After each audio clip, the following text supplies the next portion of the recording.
Hi, good morning. Bonjour à tous.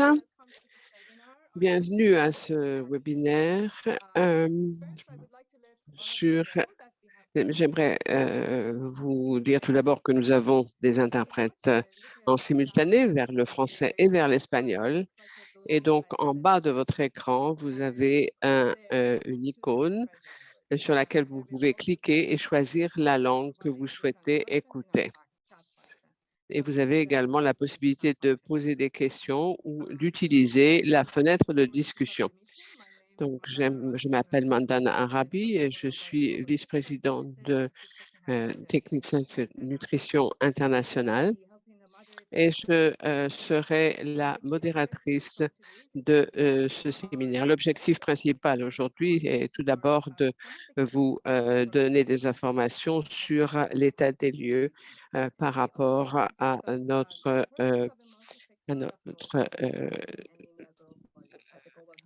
à l'anémie. Donc, nous voulons encourager les participants à nous rejoindre et à participer à nos travaux.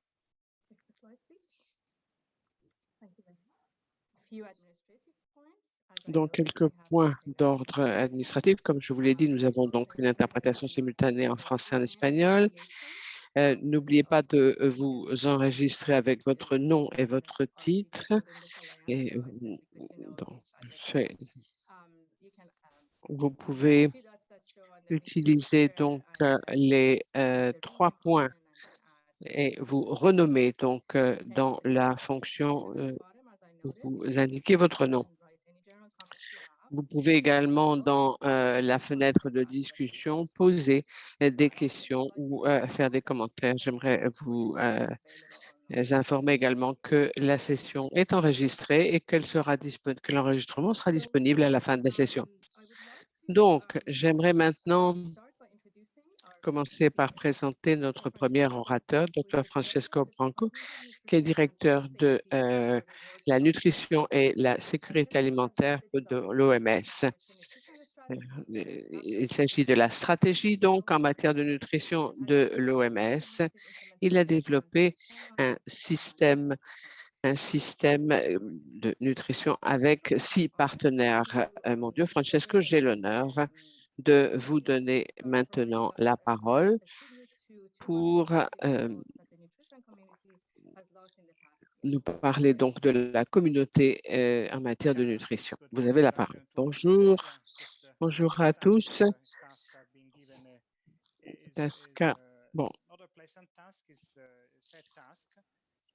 il s'agit donc d'une mission, mais nous pensons qu'il était important de présenter ces collègues. Nous avons malheureusement perdu ces 2 personnes qui ont apporté des contributions essentielles en ce qui concerne notre sujet. Donc, je voudrais reconnaître leur réalisation. D'abord, Dr. Moelle Malès, elle était directeur du service du contrôle des maladies tropicales négligées de l'OMS et avant cela, elle était directeur du bureau régional pour l'Afrique à Brazzaville. Elle était originaire de Tanzanie et une chercheuse très respectée en Afrique, notamment dans le domaine de la santé publique.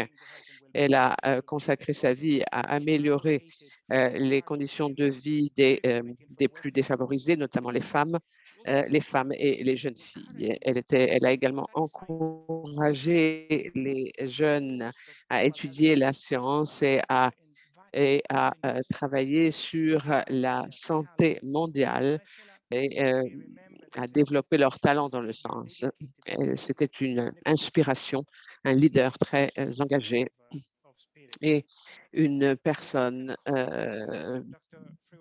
très spirituelle. Ensuite, le docteur Ferrou Lema, qui était la voix en Éthiopie en matière de nutrition.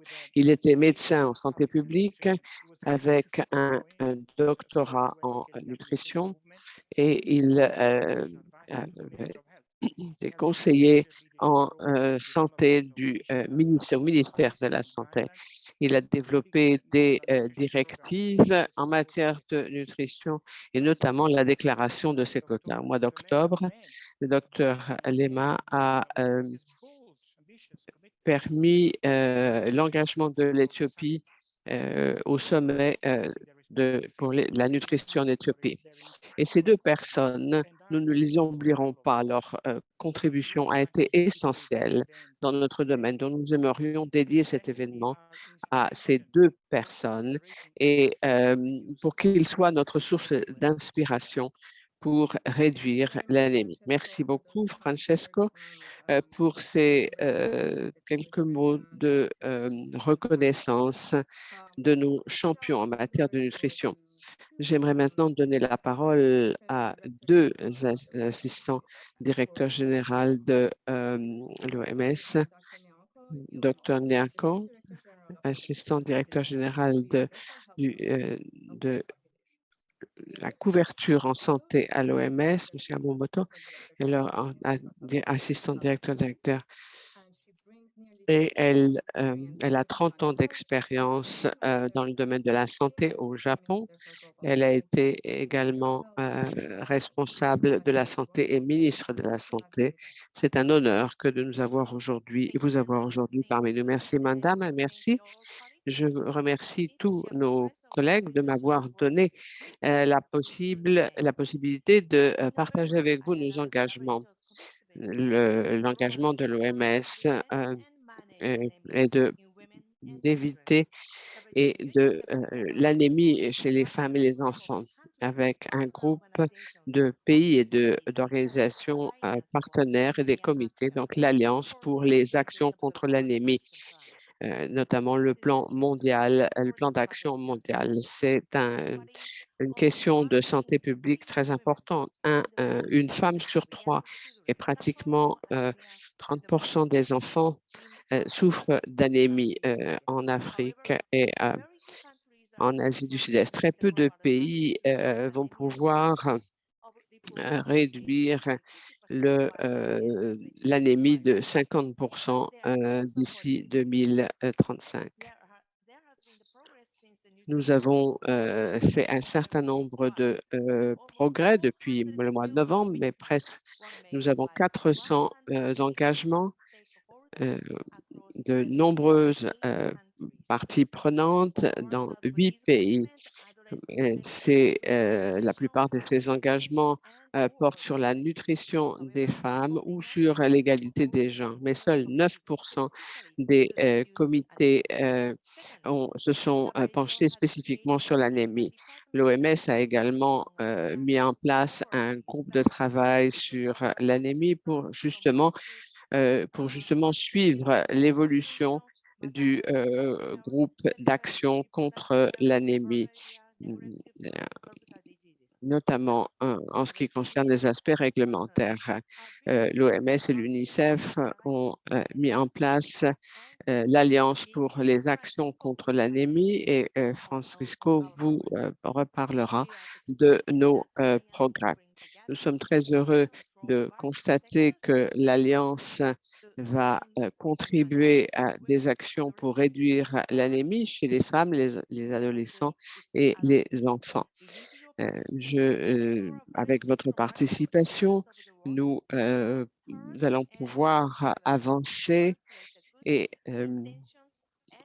pour traduire les bonnes intentions et les intentions dans des actions concrètes pour réduire la prévalence et la gravité de l'anémie et pour un avenir plus sûr pour tous. Merci beaucoup et je redonne la parole à notre modérateur. Merci beaucoup. Madame Yamamoto, pour cet engagement et ces encouragements. J'aimerais maintenant donner la parole au Dr. Wayne Metze, qui est assistant directeur général de la couverture de santé universelle pour les non communicables, avec qui couvre donc un programme techniques qui couvrent la tuberculose, le VIH, SIDA et également les maladies non transmissibles. Il a passé 30 ans à travailler dans la santé publique, y compris pour les commissions en République de Chine. Dr. Wen, je vous donne la parole. Merci. Merci beaucoup, Madame. Je suis très heureux d'être ici aujourd'hui avec vous, avec tous nos collègues. L'anémie, notamment dans les pays à bas revenus, est un problème important et nous devons agir. Les objectifs de développement qui concernent la santé portent notamment sur ces plans d'action mondiale pour la prévention et le traitement de l'anémie. Et pour donc ce travail avec l'UNICEF, c'est une nouvelle alliance pour agir contre l'anémie. L'anémie, comme nous l'avons dit, est due à une mauvaise alimentation et à des problèmes de santé. Il s'agit de manque en micronutriments, mais également à d'autres maladies comme le paludisme, etc. Le manque d'éducation sont également liés à l'anémie. Les personnes qui souffrent d'anémie ont également d'autres problèmes de santé et des problèmes de développement, y compris des infections. Et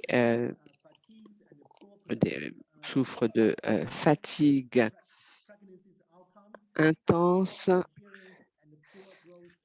et de retard de croissance et de développement. Ce sont des inégalités sur lesquelles nous devons aujourd'hui agir. L'OMS s'est engagé à accompagner tous les pays à avoir accès à des services de santé pour une meilleure couverture de santé universelle avec des services de qualité pour tous, pour arriver à soigner les pauvres, notamment pour arriver à mettre un terme au problème de l'anémie, nous devons mettre en place des systèmes de santé résilients qui permettent de diagnostiquer et de traiter l'anémie. Aujourd'hui, il faut intensifier notre travail pour arriver à atteindre nos objectifs en matière de nutrition et l'agenda. Il s'agit, pour cela, nous avons besoin de coordination et de leadership au niveau local et au niveau mondial. Et donc, chacun d'entre nous doit jouer son rôle. Et donc, nous souhaitons partager des informations avec vous aujourd'hui sur les progrès réalisés pour contribuer avec vous à lutter contre l'anémie au niveau mondial. Merci beaucoup. Merci, monsieur le docteur Rennes,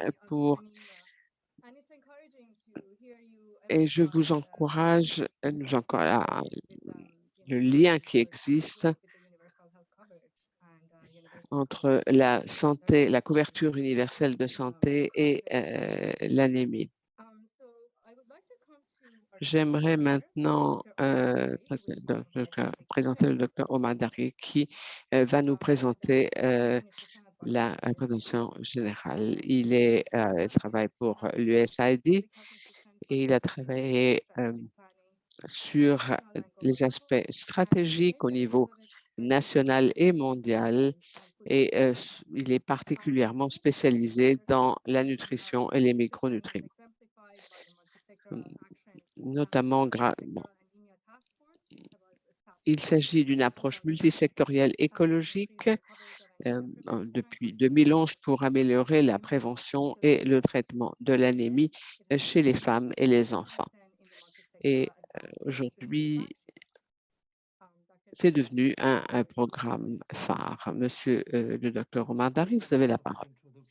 Merci pour cette introduction, mais je suis très heureuse d'être avec vous tous aujourd'hui. J'espère que vous pourrez me suivre et que vous aurez une meilleure compréhension de l'anémie. Les conséquences de l'anémie, ce sont de nombreuses maladies.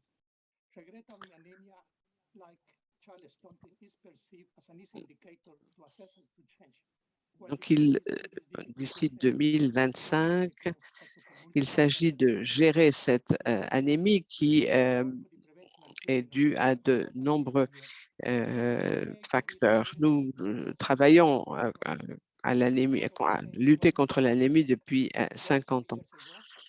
Depuis il y a 3 ans, nous avons décidé de créer une task force, notamment avec l'USAID, avec un certain nombre de recommandations techniques qui se concentrent sur l'évaluation et le traitement. En 2012, l'Assemblée générale a considéré que nous devions atteindre une réduction de 50% de l'anémie d'ici 2025 en tant qu'un des objectifs de développement.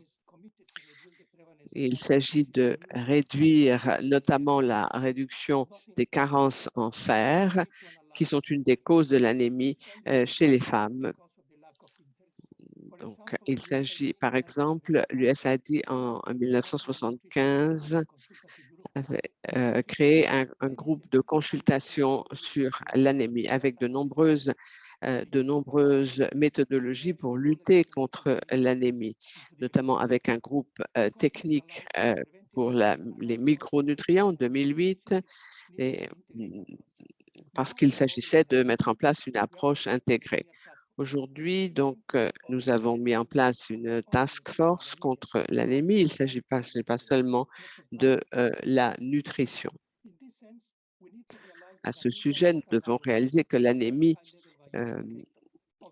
est un bioindicateur en matière de santé. C'est un biomarqueur, c'est le résultat d'un certain nombre de causes au départ. Donc, il s'agit d'améliorer l'alimentation, notamment l'amélioration avec des aliments biofortifiés.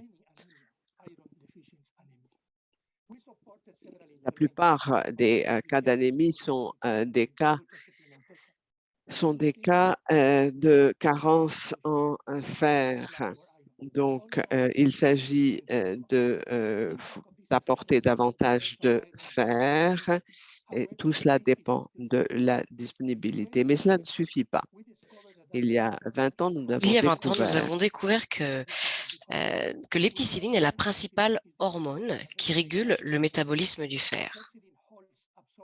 L'hepcidine arrête l'absorption et la mobilisation du fer lorsque les réserves de fer sont suffisantes. Cependant, il fait la même chose lorsque l'organisme est infecté pour empêcher les organismes pathogènes d'accéder au fer qui leur est également nécessaire. Bien que c'est une façon de combattre l'infection, cela peut également créer des carences en fer et une forme d'anémie. Des conditions favorables aux maladies, comme celles créées par un mauvais assainissement ou la présence de parasites, a poussé les populations humaines à sélectionner des traits qui diminuent l'aptitude des globules rouges à être infectés, et ces caractéristiques génétiques peuvent également causer de l'anémie. Ainsi, nous devons prêter attention non seulement au régime alimentaire, mais également à la génétique et au statut de la santé de la population. Et en ajoutant à cela des interactions complexes, nous devons réaliser que les concentrations d'hémoglobine et la prévalence d'anémie qui est également déterminée par les caractéristiques de l'environnement. Au cours des 5 dernières années, nous avons identifié un problème dans l'évaluation épidémiologique de l'anémie, à savoir les divergences entre les valeurs de prévalence estimées dans différents types d'enquêtes de population. Ce chiffre montre l'évolution de la prévalence de l'anémie chez les enfants d'âge préscolaire en Jordanie, déterminée en utilisant du sang prélevé au doigt, ligne bleue, et du sang veineux, la ligne rouge. Les résultats de ces deux types d'enquêtes suggèrent des conclusions très différentes. Il n'y a pas eu de progrès en ce qui concerne l'anémie mesurée avec le sang prélevé au doigt. Lorsque l'hémoglobine est mesurée avec le sang veineux, une réduction de près de 40% de la prévalence de l'anémie entre 2002 et 2019 a eu lieu. Nous avons vu des situations similaires dans d'autres pays et l'USAID, nutrition internationale du Canada et l'Institut de santé publique du Mexique décident aujourd'hui une étude multi-pays pour chercher les raisons derrière ces résultats. Nous attendons à ce que cette étude fournisse des recommandations pour évaluer l'hémoglobine de manière fiable dans les enquêtes de population. Cependant, les faits de savoir que la prévalence d'anémie n'est pas suffisante. Nous devons également déterminer les causes. Par exemple, seulement 43% de l'anémie est liée à des carences en fer. Il est important de souligner que la carence en fer peut être absolue ou fonctionnelle. On parle de carence absolue en fer lorsque les réserves de fer de l'organisme sont insuffisantes pour satisfaire les besoins métaboliques. La carence fonctionnelle est causée par la présence d'une infection ou d'une inflammation. Il faut donc faire la différence entre ces deux types de carences en fer, ce qui est une tâche très difficile. De plus, nous devons également identifier les autres causes d'anémie. Comme nous l'avons déjà entendu au cours de cette conférence, les déterminants de l'anémie peuvent être à la fois non nutritionnels et nutritionnels, ainsi que des traits génétiques qui ont évolué pour créer une résistance contre certaines infections, notamment le paludisme. Cela dit, les carences en micronutriments restent des déterminants importants de l'anémie. Il ne s'agit pas seulement du fer, mais aussi des folates et de la vitamine B12 qui sont nécessaires à la synthèse de l'hémoglobine. La vitamine A et la vitamine B12, entre autres, sont également nécessaires au maintien d'un cadre métabolique équilibré pour les fonctions hématologiques et immunologiques. Nous ne réalisons généralement pas d'évaluation complète pour étudier l'étiologie de l'anémie. Certains efforts pionniers ont été faits, comme dans le cas de cette enquête sur les micronutriments au Malawi. L'anémie liée aux carences en fer a été estimée à 8%, mais l'anémie mégaglobalistique, principalement liée à une carence en vitamine B12, était tout aussi importante. Au Malawi, les maladies parasitaires sont au moins aussi graves que la carence absolue en fer. Cette population possède également de nombreux traits génétiques qui réduisent la concentration d'hémoglobine comme une adaptation pour survivre dans cette région endémique infectée par le paludisme.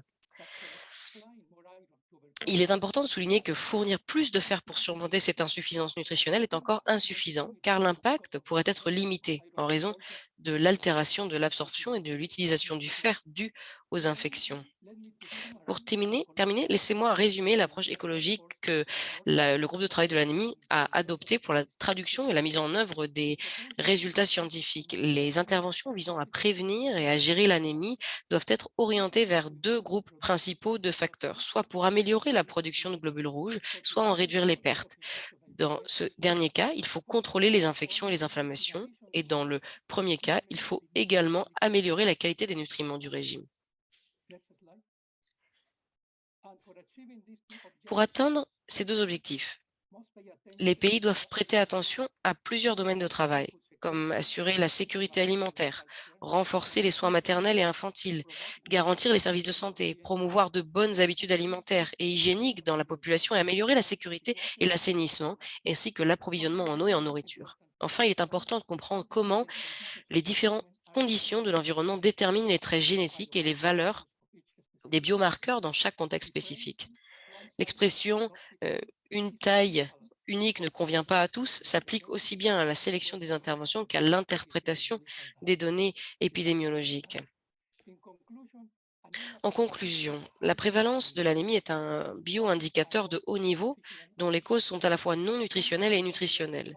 Certaines des causes non génétiques peuvent faire l'objet d'interventions publiques, mais elles sont spécifiques au contexte. Par conséquent, des actions de prévention de l'anémie doivent être fondées sur une évaluation minutieuse des facteurs étiologiques locaux. L'augmentation de l'apport en fer et l'amélioration de sa biodisponibilité alimentaire ne suffisent pas à prévenir la carence en fer et sa contribution à l'anémie chez les populations qui souffrent d'infections et d'inflammations constantes. Le monde a peut-être progressé dans la réduction de la prévalence de l'anémie, mais cela n'a pas été reconnu en raison de l'utilisation de méthodes d'évaluation inappropriées. Parallèlement aux mesures multisectorielles de prévention et de prise en charge de l'anémie, il est important d'améliorer le diagnostic de l'anémie et des déterminants associés, ainsi que de suivre leur évolution en fonction de la performance des programmes. Travaillons ensemble au sein de l'Alliance pour les actions contre l'anémie en appliquant des preuves scientifiques, une réflexion critique et un suivi fiable pour traiter de manière efficace et efficiente ce problème de santé mondial. Merci beaucoup, Omar, d'avoir décrit de manière complexe à quel point l'anémie est complexe, en particulier en soulignant ces études, et nous devons tous soutenir cela pour faire face au manquement en termes de connaissances que nous avons dans cette maladie. Je voudrais maintenant redonner la parole à Dr Francesco Branca qui va nous donner des dernières informations sur le progrès qui a été réalisé par rapport aux 2 engagements pris lors du sommet pour la nutrition pour la croissance l'année dernière. Merci beaucoup, Mandana. Une première diapositive, s'il vous plaît. Cela suit vraiment ce que Omar vient de dire. La lutte contre l'anémie a une longue histoire et plus récemment, c'est l'élaboration de 6 cibles de nutrition mondiale en 2012 par l'OMS pour évaluer et qui fait partie de ce plan global de mise en œuvre de la nutrition de la mère, du nourrisson et du jeune enfant. Les raisons pour cette cible, c'est parce qu'il faudrait donc une réduction de 50% de l'anémie pour les femmes en âge de procréer. Certains pays ont pu atteindre une certaine réduction. Donc, c'est une cible qui est ambitieuse, mais qui est réaliste. Dernièrement,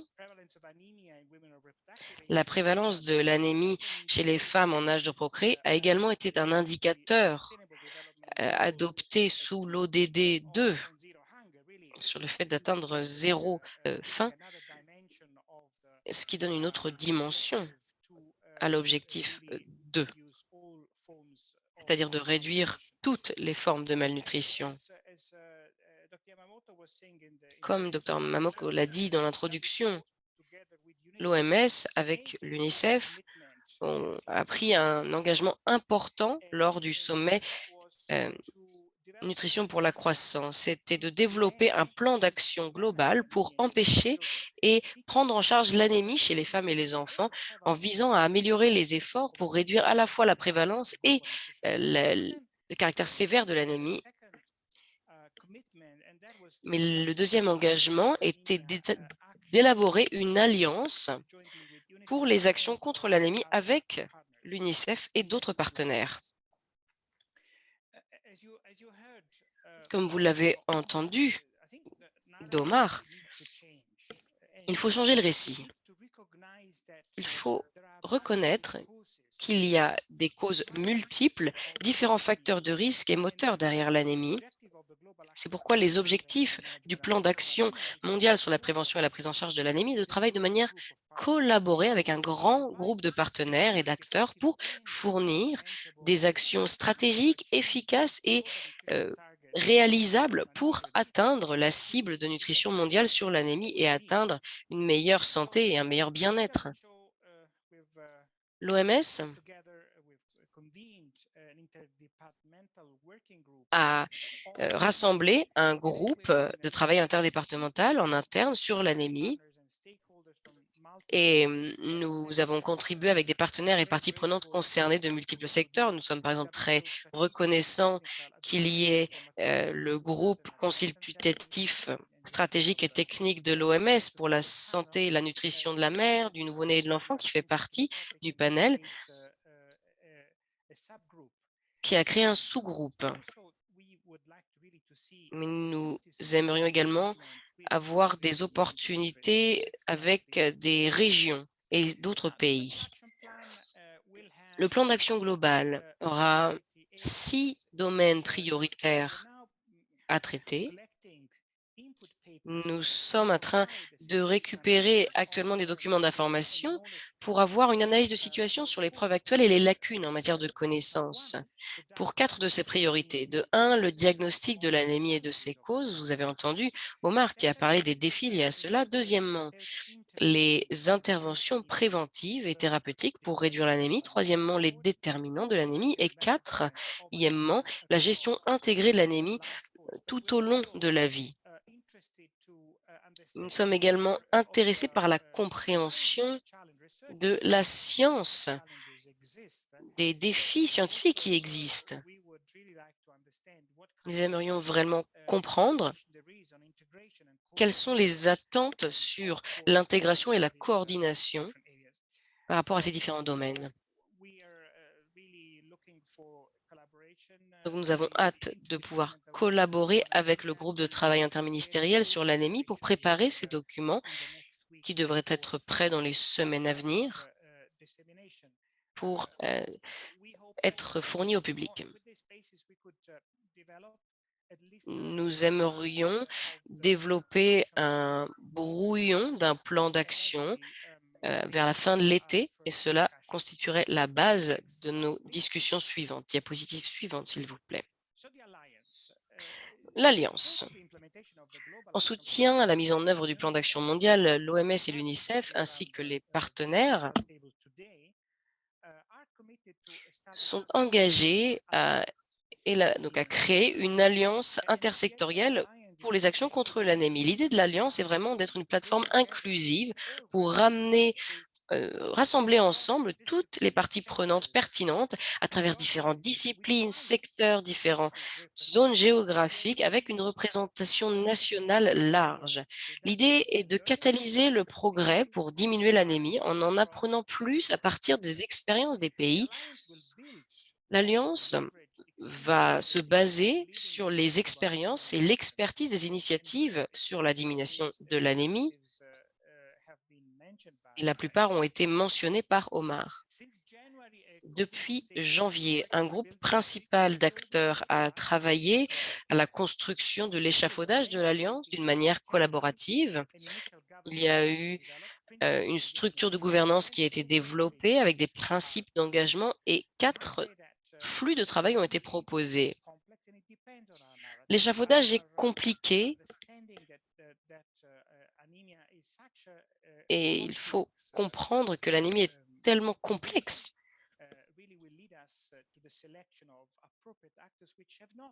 Il est difficile de sélectionner les acteurs pertinents pour travailler sur le sujet. Nous avons 4 flux de travail proposés. Donc, la recherche intégrée pour s'attaquer aux problématiques biologiques d'évaluation et de programmes. Ensuite, la stratégie d'investissement pour encourager les gouvernements, les donateurs et les fondations philanthropiques à investir dans la recherche pour l'anémie et l'élaboration et la mise en œuvre de plans nationaux intégrés complets pour prévenir et prendre en charge l'anémie. Nous avons des actions nationales intégrées contre l'anémie pour soutenir les pays qui s'engagent à accélérer le progrès contre la diminution de l'anémie, pour la diminution de l'anémie et la mise en œuvre de programmes basés sur les recommandations existantes de l'évaluation de l'anémie et ses facteurs de risque. Et mon dernier point concerne la structure de l'Alliance. Nous aurons un groupe principal d'acteurs principaux avec 4 groupes de travail basés sur les flux de travail qui sera guidé par un comité directeur. Il y aura ensuite un secrétariat allégé qui soutiendra les groupes de travail. Et nous aurons également un forum de parties prenantes qui va permettre à différents acteurs de participer du secteur non étatique, par exemple, des personnes qui pourraient vraiment contribuer, qui aimeraient être informées des activités de l'Alliance. Nous aimerions vraiment construire cette alliance avec vous. Nous allons finaliser la gouvernance et nous aimerions lancer l'alliance en septembre avec le comité de direction, les groupes de travail et le groupe cœur, disons, le groupe principal établi. Merci beaucoup, Francesco. Il est vraiment très bon d'entendre tout le progrès qui a été fait à la suite des engagements du sommet Nutrition pour la croissance et nous avons hâte de continuer à travailler sur ces initiatives avec votre leadership, votre implication. Nous aimerions maintenant passer à la table ronde. Je voudrais mentionner rapidement que ce webinaire est enregistré. Je sais qu'il y a beaucoup de contenu, que c'est très riche, que c'est assez rapide. Donc, n'oubliez pas que si vous souhaitez revenir à certaines informations, le webinaire est enregistré.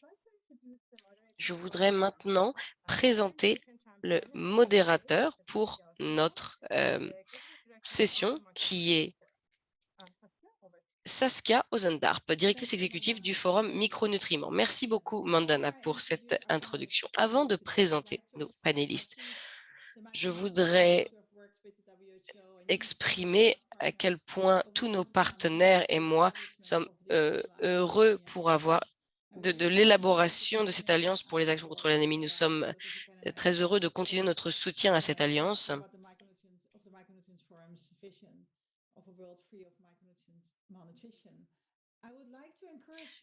Je voudrais vous encourager tous à poser vos questions aux panélistes dans la boîte questions et réponses que vous trouvez en bas de votre écran sur Zoom. Si le temps le permet, nous pourrons poser certaines de ces questions aux panélistes à la fin de cette session en direct.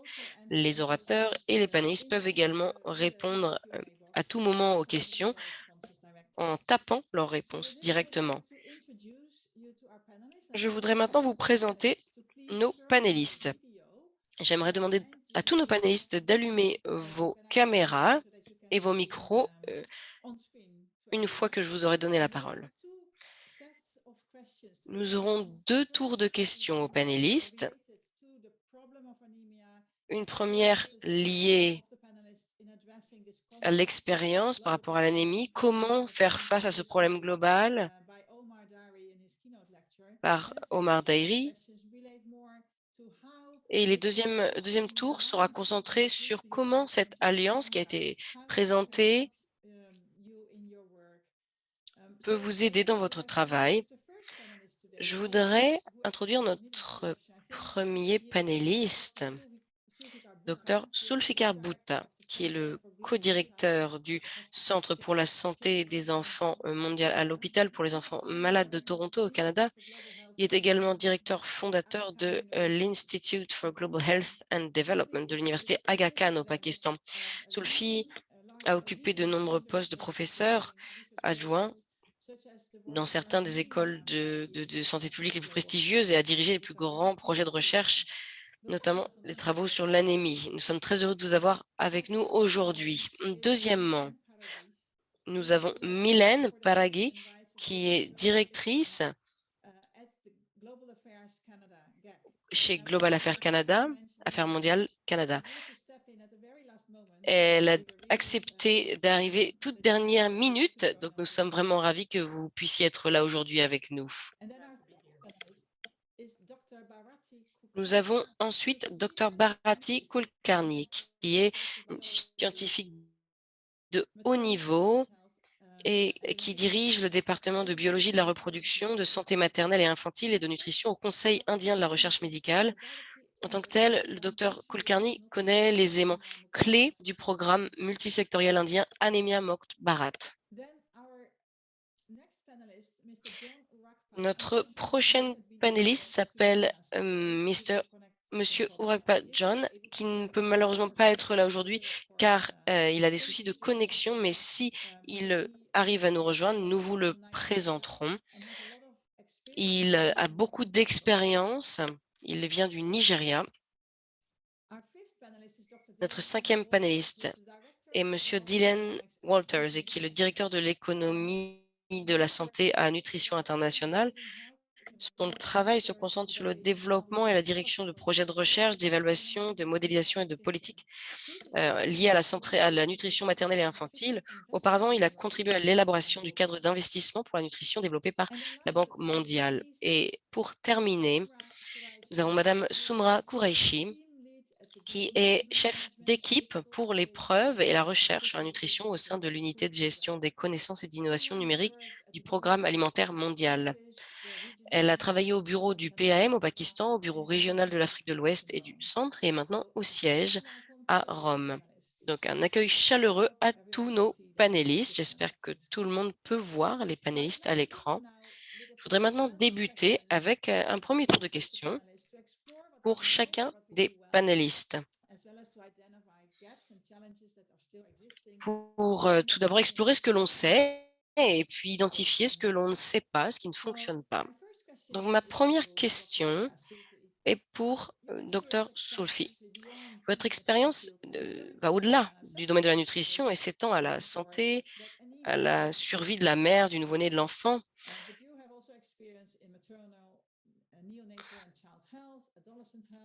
ainsi que au niveau des maladies tropicales négligées également.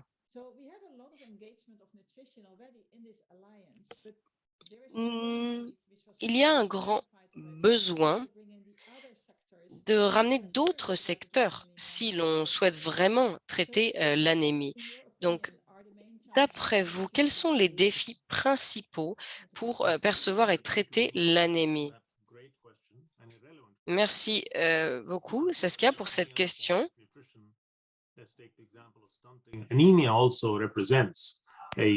L'anémie représente également un gros problème, notamment en ce qui concerne la pauvreté, mais aussi la santé des femmes, l'éducation des femmes.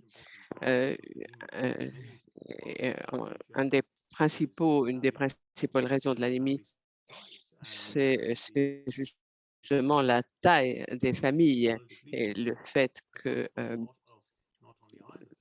c'est la principale raison des carences en micronutriments, mais aussi en fer. L'anémie est également très étroitement liée aux conditions de vie et à l'environnement, parce que, comme vous le savez, une bonne partie de l'anémie ne répond pas euh, ne répond pas aux améliorations alimentaires. Si vous avez des problèmes notamment d'inflammation, si vous êtes exposé à des pathogènes, vous ne répondrez pas à une amélioration de votre régime alimentaire.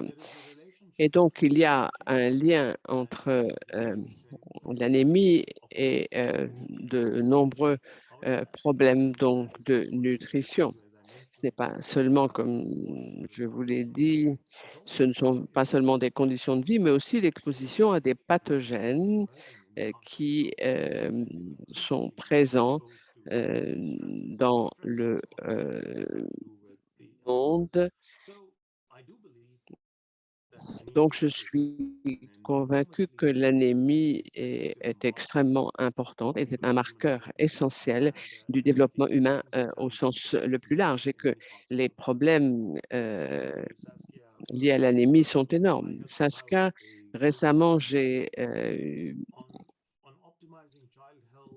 travaillé sur l'optimisation de la situation sanitaire des enfants. Et lorsque vous regardez le cadre conceptuel, on se rend compte de tout est lié, notamment pour les femmes enceintes, mais aussi pour les jeunes enfants, les adolescents, etc. Tout cela fait partie de...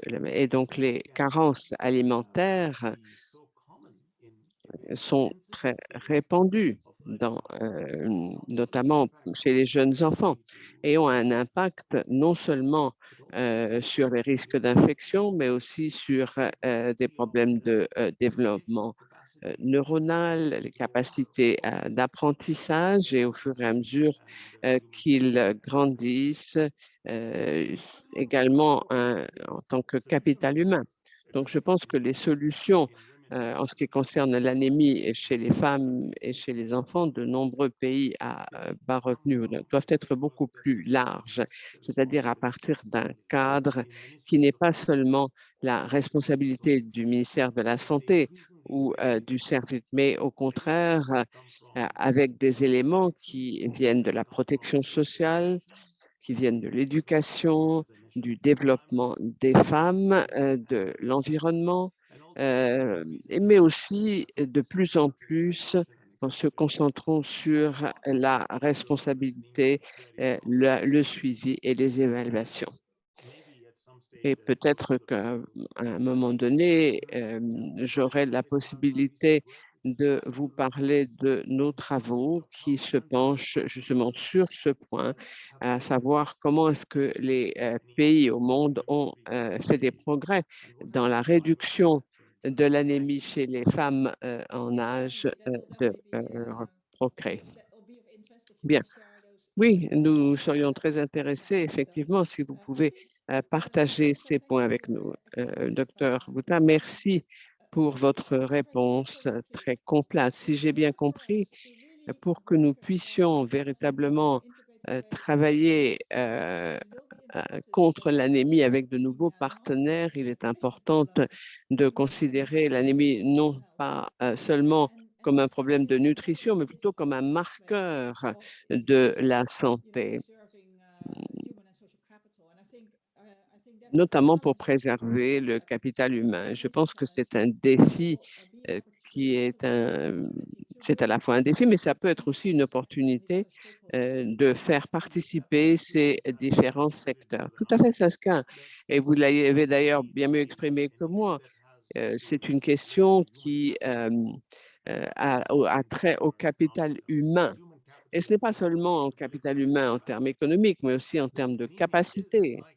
Et donc, notamment chez les enfants, c'est un marqueur très important qui montre que cela a un impact sur toute la vie des enfants. Et c'est quelque chose qui porte non seulement sur une génération, mais qui peut porter sur plusieurs générations, notamment en matière de croissance. Et cette croissance les carences en fer sont un gros problème. Les apports en fer sont importants dans les grossesses. Donc, c'est un marqueur pour des questions de développement beaucoup plus larges et qui doivent être traitées par l'ensemble des ministères et pas seulement par le ministère de la Santé ou le département de la nutrition. Je crois que ce sera effectivement un des principaux défis. Mylène, des Global Affairs au Canada. Mylène, est-ce que vous pourriez, en matière d'égalité des genres, l'anémie est un problème de santé publique, plus particulièrement pour les femmes et pour les jeunes filles. Comment est-ce que vous voyez donc les inégalités de genre par rapport à l'anémie? Merci beaucoup, Saskia. C'est toujours un honneur de parler avec des experts, des solutions, notamment des manques d'amélioration. We all know, we visant à réduire l'anémie chez les femmes, particulièrement l'anémie par déficit en fer. Nous savons également que la malnutrition affecte les femmes et les filles différemment et l'anémie par déficit en fer ne fait pas exception. Les femmes et les filles perdent du fer pendant les menstruations et elles ont des besoins plus grands lorsqu'elles sont enceintes et qu'elles allaitent. Mais mis à part les facteurs biologiques qui prédisposent les femmes et les filles à l'anémie par déficit en fer, il y a aussi la discrimination systémique qui fait en sorte que les femmes et les filles mangent généralement les dernières et qu'elles mangent moins, ce qui augmente leur risque de souffrir d'anémie. Understanding why and where women are eating least and eating last. Pourquoi est-ce que les femmes mangent les dernières et pourquoi est-ce qu'elles mangent moins? Et pour cela, nous avons besoin d'une analyse plus fine. Les hommes prennent en général les décisions. Les rapports de violence sont un certain nombre de facteurs qui font que les femmes sont exclues de leurs propres décisions en matière de santé, c'est-à-dire y compris de la prévention du traitement de l'anémie. La nutrition permet justement de traiter ces questions d'égalité des genres, notamment les structures de pouvoir et la répartition des ressources, y compris des nutriments et de la nourriture. Sans changement, la prévalence de l'anémie continuera. Et dans le système, par exemple, faire des tests de l'anémie est standard pour les femmes enceintes, mais faire des tests sanguins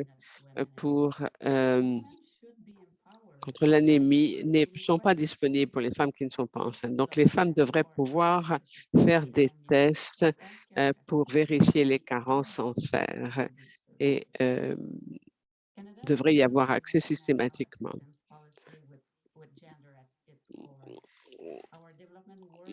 Notre travail de développement donne un maximum de responsabilité aux femmes et c'est tout à fait critique lorsqu'il s'agit de nutrition.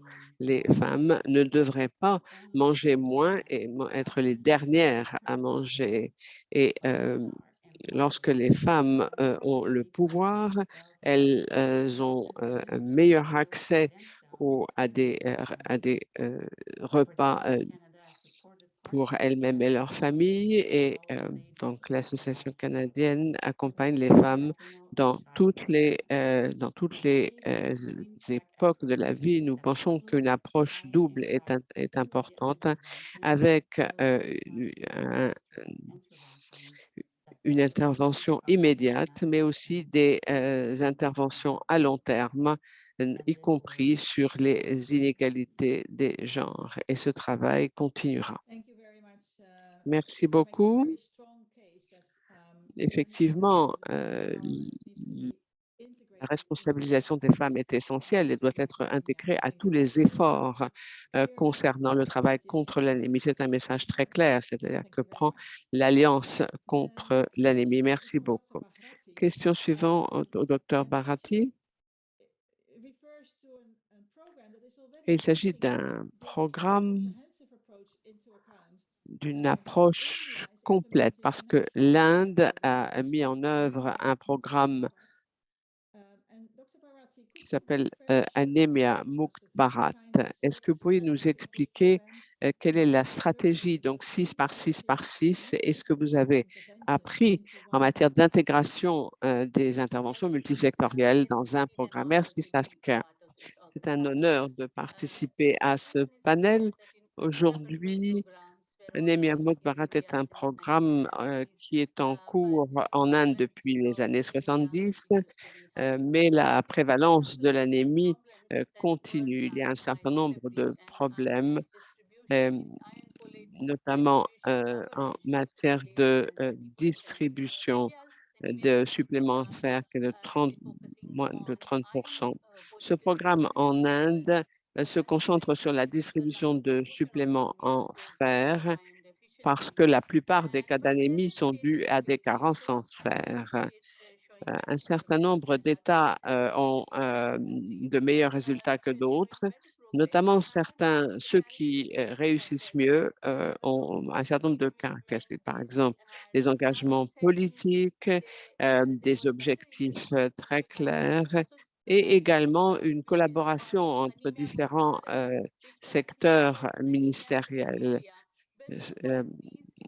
Et c'est à partir de ces expériences des États qui ont obtenu de bons résultats, c'est-à-dire ont baissé la prévalence de l'anémie, utiliser donc cette stratégie 6 par 6 par 6, c'est-à-dire qu'il y a 6 groupes de bénéficiaires, y compris les enfants de 5 ans à 9 ans, les adolescents, ensuite les femmes en âge de procréer et les mères, donc 6 groupes de bénéficiaires et ensuite 6 interventions qui sont couvertes par ce programme avec une prophylaxie, une supplémentation en fer, mais aussi des tests en utilisant avec également le vermifuge, des campagnes de communication, mais aussi des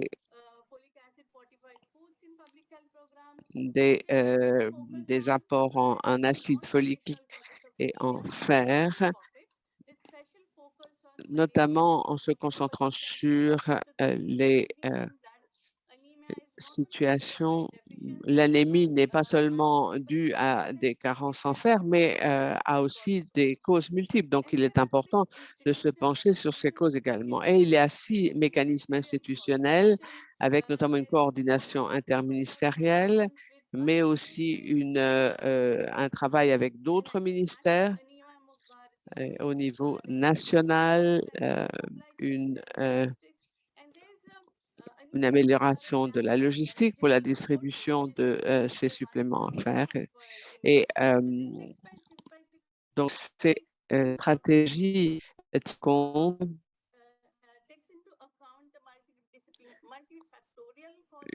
une approche multisectorielle, multidisciplinaire, avec une convergence multisectorielle et une meilleure coordination entre les différents ministères, comme l'a expliqué mon collègue. Je pense que ce programme, effectivement, insiste sur la dimension multisectorielle. Merci beaucoup, Dr. Kulkarni. C'est effectivement très intéressant de voir que ce programme existe déjà en Inde et je suis sûre que tout le monde sera très intéressé à voir quels sont les enseignements tirés de ce programme. Notre orateur suivant, et je suis très heureuse de constater qu'il a pu nous rejoindre, Monsieur le Dr. John Raipa.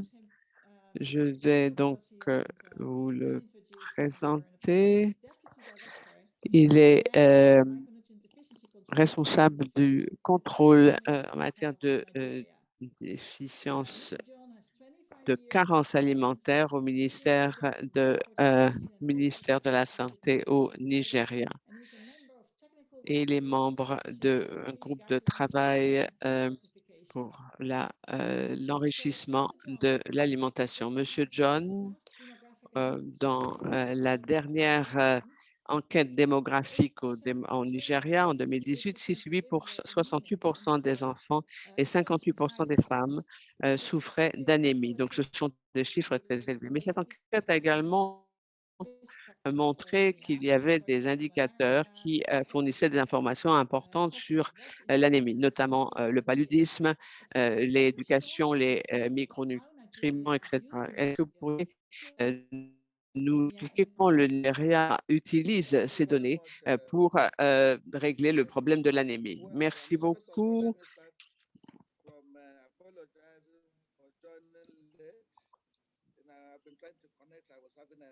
J'avais des problèmes de connexion. Donc, les questions dont vous avez parlé, c'est-à-dire les résultats de cette enquête de santé, ont montré un certain nombre d'indicateurs et donc ont amené à des interventions sectorielles, comme notamment dans le secteur de la nutrition. Vous savez que l'anémie peut être due à la nutrition. Aujourd'hui, nous avons donc un certain nombre de directives et de stratégies en matière de micronutriments, notamment en acide folique pour les femmes enceintes au Nigeria. Chaque femme enceinte reçoit donc une supplémentation en acide folique gratuitement. Nous avons également une stratégie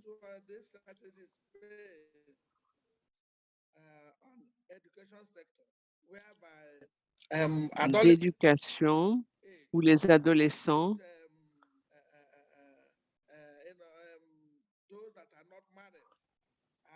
qui ne sont pas mariés reçoivent une supplémentation en fer. Ce programme existe donc au Nigeria et nous avons également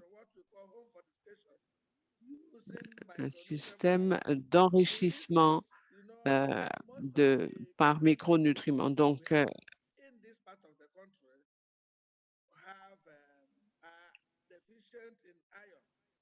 tous ceux qui souffrent de carence en fer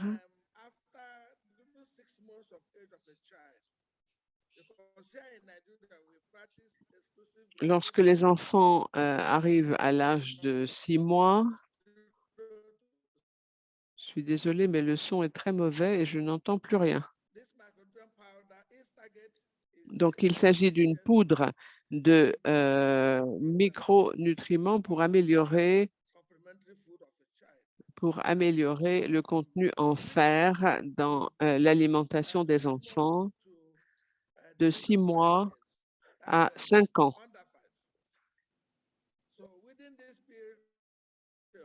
Et donc, cette poudre de micronutriments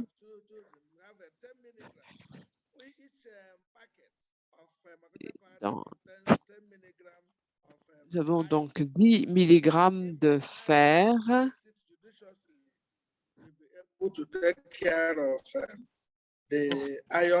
pouvoir prendre soin des carences en fer pour les enfants. Pour les femmes enceintes,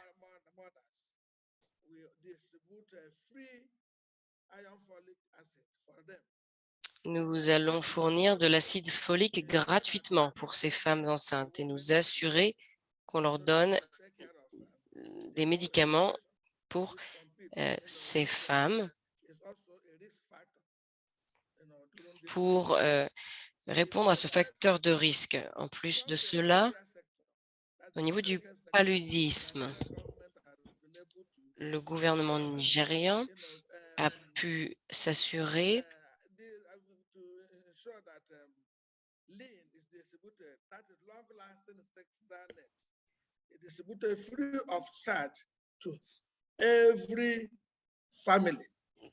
de fournir des médicaments pour toutes les familles qui reçoivent donc un filet. Toutes les familles reçoivent un filet et elles sont encouragées à dormir sous ce filet.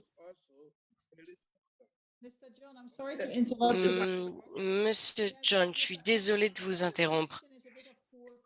Votre connexion est de mauvaise qualité. On a pu suivre la plupart des éléments que vous avez dit,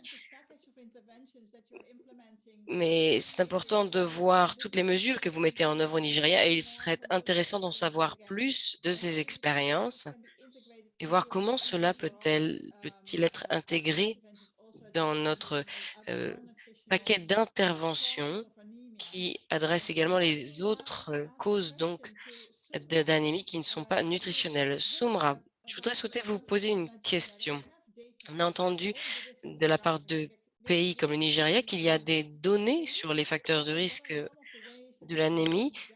Pouvez-vous nous parler des façons dont on peut réunir plusieurs secteurs comme la protection sociale, les systèmes alimentaires et le renforcement des systèmes de santé pour s'attaquer à l'anémie de façon plus globale, c'est-à-dire partir des données et engager des secteurs multiples?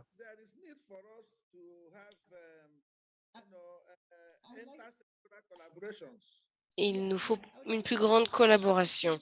Je voudrais poser cette question à Dr Soumra, qui est dans ce panel sur la base de son expérience dans la région de l'Afrique de l'Ouest. Il y aura une autre question pour vous ensuite, Monsieur John. Merci beaucoup. Merci beaucoup, Saskia. Merci tout d'abord d'être ici, de m'avoir invité. C'est vraiment un vrai plaisir. Je sais que vous avez parlé donc du Nigeria, mais nous avons beaucoup de facteurs de risque similaires au Pakistan. Par exemple, notre carence en fer est l'une des raisons les plus courantes pour l'anémie. Lorsque l'on regarde la prévalence de l'anémie, ça n'a pas vraiment changé au fur et à mesure des années, en particulier au Pakistan. Et on a plusieurs données à ce sujet. C'est un problème de santé publique très important et il reste énormément de cas aujourd'hui. J'ai entendu ce super programme qui a lieu en Inde, mais également au Nigeria. Le Pakistan a également un programme similaire. De la même manière qu'au Nigeria et en Inde, nous fournissons de la supplémentation, de quoi enlever les vers, de l'information nutritionnelle. Et cela cible en particulier les enfants de moins de 5 ans et les femmes enceintes. Les adolescentes ainsi que les femmes en cours d'allaitement sont un manquement dans notre programme. Je pense que ce que nous avons expérimenté, c'est qu'il y a de grands manquements, en particulier pour les populations vulnérables qui sont pauvres. Nous essayons de trouver des solutions innovantes pour atteindre ces populations vulnérables et l'une des solutions que nous avons vues au Pakistan qui est très efficace a été de lier le système de protection sociale du Pakistan. En 2018, on a utilisé ce programme pour développer le programme Nashanama, qui est un programme pour la nutrition qui vise la prévention de l'anémie pour les femmes enceintes et les enfants de moins de 2 ans. Alors oui, cela vise la malnutrition, mais les personnes donc ciblées par ce programme de malnutrition visent également l'anémie. Plusieurs panélistes ont parlé du fait d'utiliser le système de protection sociale. Alors pour le moment, on est encore dans les premières phases préliminaires, mais nous pensons que c'est quelque chose qui a été plutôt efficace dans notre région. Comme je l'ai mentionné, il y a de grandes promesses à venir. Cependant, ces programmes se reposent beaucoup sur les secteurs de la santé. C'est pourquoi je pense qu'il y a un besoin d'investir dans le système de santé pour s'assurer qu'on ait suffisamment d'approvisionnement ainsi que les infrastructures, puis renforcer les capacités des travailleurs de santé pour s'assurer qu'il y ait une augmentation au niveau du programme de ce que nous mettons en œuvre. Une autre chose que je souhaitais mentionner, c'est qu'en plus de se reposer sur le système de protection sociale, il faut intégrer d'autres secteurs. Des interventions comme, par exemple, avoir des repas à l'école qui sont nutritifs. On peut ainsi avoir accès aux adolescents. Nous pensons également qu'il serait très important de modifier la législation concernant les nourritures fortifiées que l'on trouve dans de nombreux pays. Vous avez juste figé pendant quelques minutes. Est-ce que vous pouvez en terminer avec votre réponse car nous avons peu de temps? Bien sûr, je vais terminer rapidement. Comme je l'ai dit, je pense qu'il y a un leadership politique qui serait très important. Merci, je vais terminer là-dessus. Merci beaucoup pour la réponse. Nous n'avons pas beaucoup de temps. Donc, je voudrais maintenant poser une question à Dylan et lui demander de répondre assez rapidement. Je voudrais encourager tous les participants à poser vos questions dans la boîte de questions et réponses. C'est super de voir qu'il y a énormément d'interactions. Cela suscite beaucoup d'intérêt, notamment le travail de l'Alliance. Donc, soyez rassurés, nous allons garder toutes les questions et nous trouverons une manière de répondre à ces questions et de vous les renvoyer. Donc, ne soyez pas découragés si on ne peut pas répondre à vos questions aujourd'hui. Donc, ma dernière question est pour Dylan Walters sur le retour sur investissement. Vous travaillez sur ce cadre avec la Banque mondiale. Qu'est-ce que l'on sait du retour sur investissement de la prévention et du traitement de l'anémie et quels sont les coûts de ne pas investir dans l'anémie? Merci beaucoup. Les intervenants précédents ont parlé de différentes conséquences associées à l'anémie. Les estimations précoces de la modélisation que nous avons fait estiment que 1,3 trilliard de dollars est perdu chaque année en n'investissant pas dans l'anémie. C'est tout à fait énorme. Et cela peut être encore plus grand si on ajoute d'autres causes de l'anémie. Et souvent, cela affecte les pays à bas revenus. Les pertes économiques de l'anémie des enfants est similaire à celle des femmes. La bonne nouvelle, c'est que nous avons des preuves et des interventions qui sont prêtes pour réduire la prévalence de l'anémie. En 2020, il a été découvert que si en investissant sur 5 interventions, IPTP, AFA, donc la supplémentation pour les femmes, la supplémentation pour les femmes enceintes, la fortification en fer et en acide folique, ainsi que renforcer les systèmes de santé et les structures de santé pourrait réduire énormément les cas et cela coûterait 1,5 milliard d'euros par an, de dollars par an. Nous avons estimé qu'investir dans ces interventions pourrait générer 12 dollars de retour sur investissement pour chaque dollar investi. Donc, ce serait une bonne opération. Si on fournit aux enfants des poudres nutritives, cela est également rentable.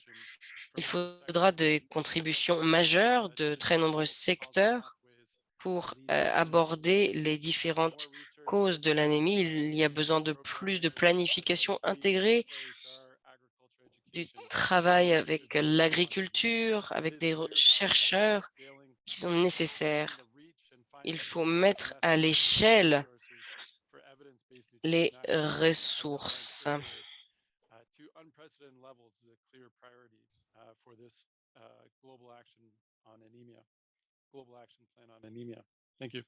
Merci.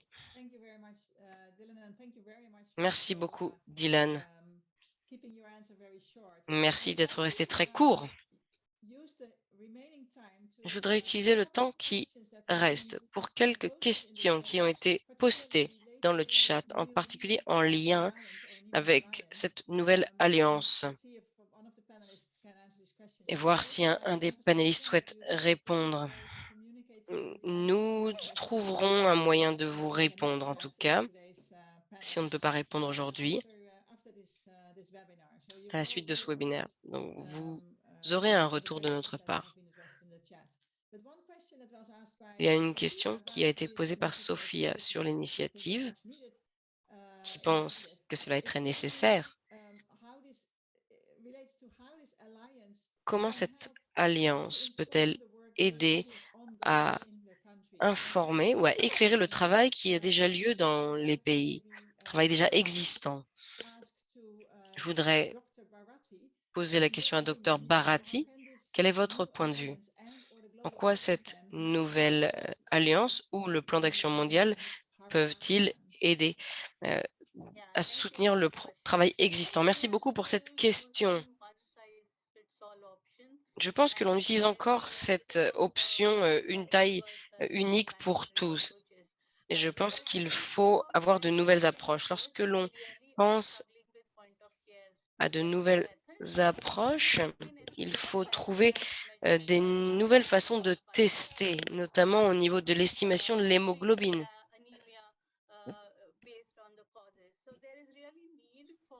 Il y a vraiment un besoin de meilleurs diagnostics pour tester l'hémoglobine, les biomarqueurs pour les micronutriments. C'est la manière d'avancer pour être plus précis afin de faire face exactement aux causes de l'anémie. Il y a alors beaucoup de potentiel dans cette alliance pour aider. Je voudrais poser la même question à M. John au Nigeria. Comment est-ce que le travail de l'alliance peut-il vous aider au Nigeria à gérer les progrès contre l'anémie? Si vous pouvez ouvrir votre micro. Merci beaucoup. Au Nigeria, nous avons hâte de travailler avec l'Alliance. Le Nigeria est un très grand pays et la plupart des innovations ne couvrent pas le pays dans son entièreté. Donc, Cela va faire partie du travail de s'assurer que l'on élimine l'anémie de manière complète, car c'est un très grand problème dans le pays. La plupart des interventions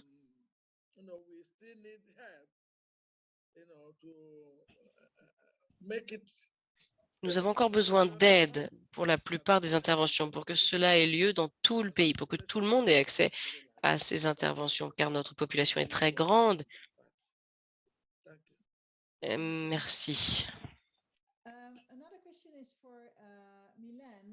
Une autre question est adressée à Mylène.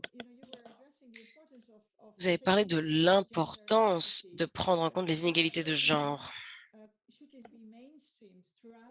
Comment cela devrait-il transparaître dans le travail de l'Alliance? Merci Saskia, je pense que c'est une question tout à fait clé. Intégrer l'égalité des genres est tout à fait critique pour lutter contre l'anémie. Cela devrait être fait dans toutes les politiques, que ce soit au niveau local, national, régional et dans la conception, au niveau opérationnel, au niveau du financement du projet. Les femmes et les filles devraient être une part intégrale à tous les niveaux, donc dans les comités de santé, dans les conseils consultatifs, les femmes et les filles devraient être traitées comme des parties prenantes. En plus, des données désagrégées par sexe et par âge devraient être collectées pour avoir des indicateurs au niveau de toutes les données des évaluations qui sont réalisées. Améliorer l'expertise au niveau du genre à tous les niveaux pourrait permettre des politiques plus efficaces. Cela permettrait de s'assurer que les organisations engagées contre l'anémie ont suffisamment de connaissances sur l'inégalité des genres.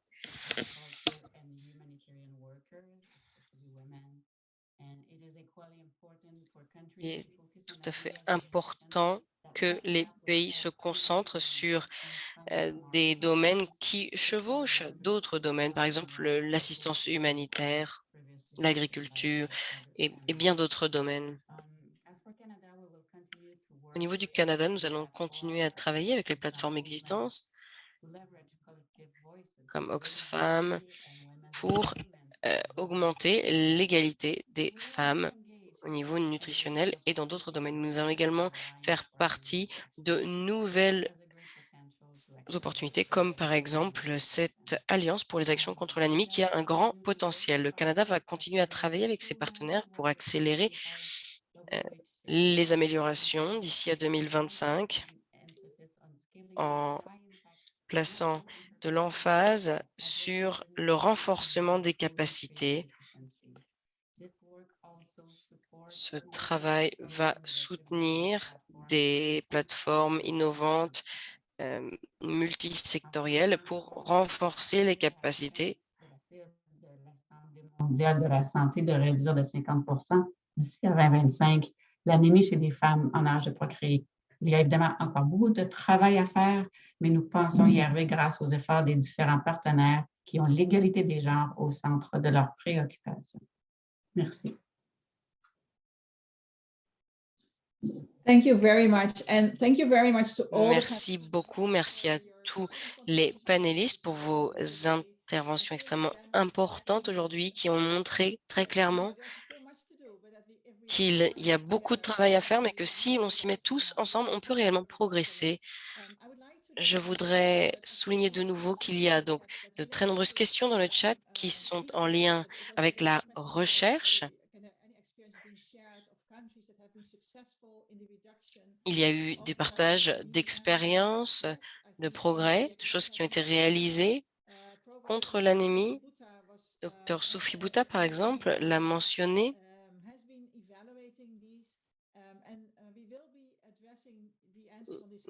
Nous répondrons à vos questions, comme je l'ai dit tout à l'heure, par email. Mais je pense que cela montre l'importance du fait que ce soit intégré cette alliance, car nous allons adresser ces questions critiques qui ont été posées dans le chat. Il faut s'assurer en même temps que la réponse à ces questions sont immédiatement intégrées aux activités du programme. Je pense que cela est tout à fait critique. Je voudrais maintenant terminer cette session. Je souhaiterais remercier tous les panélistes et je vais donner la parole à Mandana pour la fin de ce webinaire. Merci beaucoup.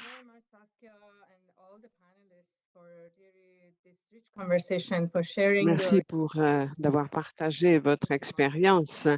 Ça a été vraiment très, très intéressant d'écouter vos différentes contributions sur les raisons de l'anémie et également les actions qui peuvent être prises, notamment au sein de l'Alliance contre l'anémie dans les différents pays pour réduire l'anémie. C'est aussi encourageant d'entendre que d'autres programmes sont en place pour lutter contre l'anémie. Alors, nous arrivons à la fin de notre programme et donc j'aimerais redonner la parole au docteur Victor Aguilla qui va nous présenter les conclusions de ce séminaire. Il a 30 ans d'expérience dans ce domaine en Afrique, en Asie, en Amérique latine. Il est champion en matière de nutrition. Et il va partager maintenant avec nous quelques réflexions sur l'Alliance. Merci, Mandana. Merci beaucoup, chers collègues, chers amis. C'est toujours un plaisir d'être avec vous aujourd'hui, d'être avec l'Alliance et de voir l'engagement de l'OMS et de l'UNICEF pour améliorer la situation en matière d'anémie chez les femmes et les enfants, notamment dans les pays à bas et moyens revenus. Les plans d'action sont importants pour réduire l'anémie chez les femmes et aussi chez les enfants et les jeunes filles. Ce sont les groupes les plus vulnérables dans les populations qui nous intéressent. Je pense qu'il est important aussi de se rappeler, de rappeler à tout le monde que depuis 2000, le monde a réduit d'un tiers le nombre d'enfants qui souffraient de rachitisme. 55%. Ceci montre que des changements positifs en matière de nutrition très complexes, comme nous l'avons entendu, que ces progrès non seulement sont possibles, mais ce sont des choses qui aujourd'hui se produisent dans toutes les régions, dans tous les pays. Mais comme nous le savons, il y a malgré tout un certain nombre d'éléments qui menacent les progrès que nous avons déjà réalisés, comme par exemple la mondialisation, l'urbanisation, l'augmentation de la pauvreté, des inégalités, les problèmes, l'impact de la pandémie, l'augmentation du prix des denrées alimentaires et bien sûr l'augmentation du nombre de conflits, notamment en Ukraine. Et donc, il y a encore beaucoup de travail à faire pour mettre un terme à l'anémie chez les femmes et les enfants. Une femme sur deux dans le monde et une femme sur trois et un enfant sur trois vivent avec l'anémie. Et c'est quelque chose d'inacceptable. Et en fait, c'est une honte pour nous tous en tant que communauté mondiale.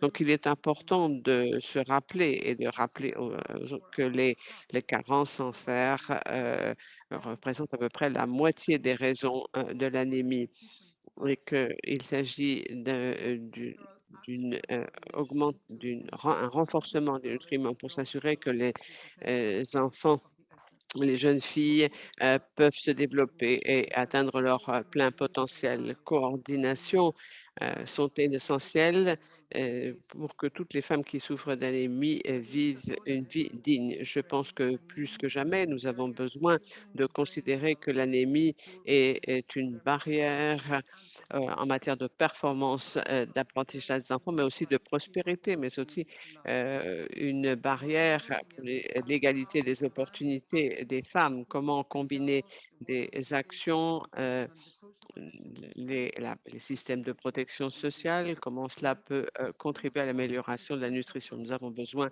d'une approche multisystème pour traiter de ces problèmes complexes dans le monde. Et plus que jamais, les pratiques elles sont importants pour accompagner la survie, le développement des enfants et notamment réduire l'anémie chez les femmes et les enfants. Donc, avec l'Alliance pour les actions contre l'anémie, notre engagement est de s'assurer que tous les enfants et les femmes bénéficient d'amélioration alimentaire. Aujourd'hui, nous avons entendu des acteurs clés en matière d'anémie, comment nous avions fait des progrès? Est-ce qu'ils attendent de l'Alliance? Aujourd'hui, dans tous les pays utilisent donc les systèmes d'éducation, mais aussi les systèmes de protection sociale, qui sont les déterminants principaux pour les enfants et les femmes. Nous appelons tous les intervenants à nous rejoindre pour améliorer la situation, pour apporter des solutions rapides pour améliorer la situation en matière d'anémie. Et tous ceux qui ne nous ont pas, n'étaient pas avec nous aujourd'hui, nous leur demandons de nous rejoindre, de rejoindre l'Alliance, l'engagement avec de l'OMS, de l'UNICEF et tous nos partenaires. Vous avez à l'écran l'adresse email et où vous pouvez rejoindre donc cette alliance. Ensemble, nous accompagnerons les actions prioritaires. Ensemble, nous créerons de nouvelles opportunités et nous accélérerons les progrès pour éliminer l'anémie pour toutes les femmes, tous les adolescents, tous les enfants, partout dans le monde. Merci à tous et je vous redonne la parole, Mandala. Merci beaucoup pour ces remarques énergiques. J'aimerais maintenant donner la parole au docteur Francesco Branca. Merci beaucoup. J'aimerais au nom de l'OMS remercier tout d'abord notre partenaire, l'UNICEF, pour ses engagements et pour avoir aussi rempli ses engagements, mais aussi tous les autres partenaires, l'USAID et tous les autres qui ont contribué à cette discussion aujourd'hui et pour l'organisation de cette collaboration très importante. Merci aux correspondants des pays qui nous ont donné donc la bonne direction pour véritablement comprendre quels sont les problèmes aujourd'hui et ce sur quoi nous devons travailler. Je rejoins Victor et je vous demande donc de partager ces informations, de partager ce qui se passe et nous serons très heureux d'accueillir de nouveaux partenaires, notamment tout ce qui concerne les maladies infectieuses qui nous permettront aussi de lutter contre l'anémie, les questions d'agriculture. Nous avons besoin de vos contributions. Donc, rejoignez, je vous demande de bien vouloir exprimer votre intérêt et nous rejoindre. Merci beaucoup à tous et j'espère vous voir au lancement officiel de l'Alliance. Merci et à très bientôt.